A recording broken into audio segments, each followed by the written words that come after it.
दीपाने धुपाने पूजन करावं। आणि आज दोन्ही या महामानवाची जयंती आहे, लाल बहादूर शास्त्रीजी आणि महात्मा गांधीजी यांच्या प्रतिमेचं दीपाने धुपाने मान्यवरांनी पूजन करावं अशी मी त्यांना विनंती करतोय।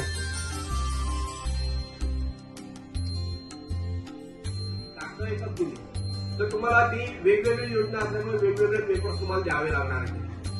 ते दिल्यानंतर या ठिकाणी म्हणजे आपले मुख्याधिकारी साहेब आणि आमची जी स्फूर्ती योजना जी आहे त्याच्यामध्ये असं फाइंडिंग आहे की तुम्हाला इन्शुरन्स काढणे फक्त त्याच्यामुळे पहिलेच प्रत्येकाचा 10 लाख रुपयाचा इन्शुरन्स तिथे निघणार। अजून 10 नागरिकांपर्यंत पोहोचवून त्यांना स्वच्छतेबाबत प्रोत्साहित करेल।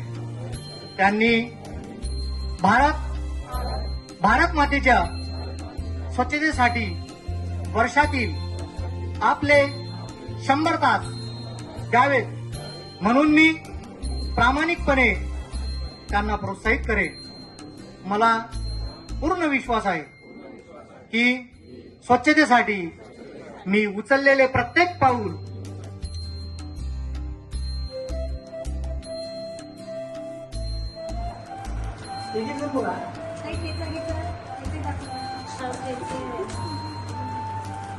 आता आलं की तुम्ही सांगायचं हे तुमचे प्रोडक्ट आहे ना, कारण तुम्ही जे सांगितलेलं आहे ना ते जास्त अट्रॅक्टिव्ह आहे ना, हे तुम्ही केलेलं आहे, तुमची मेहनत राहते त्याच्यामुळे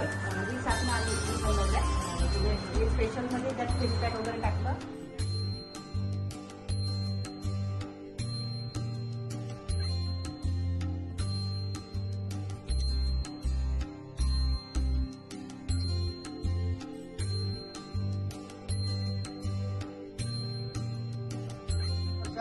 सीएलसी फक्त स्थापन झाल्या, शासनानं पैसे दिले म्हणून त्या ठिकाणी त्यांनी कुठेतरी साहित्य घेतलं, कुठेतरी एक छोटं ऑफिस मिळालं म्हणून ऑफिस सर्व बसले।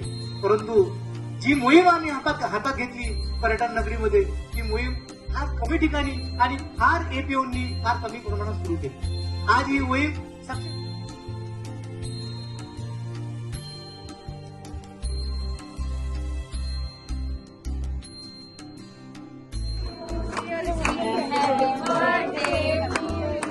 स्वच्छतेचा वाढदिवस आहे,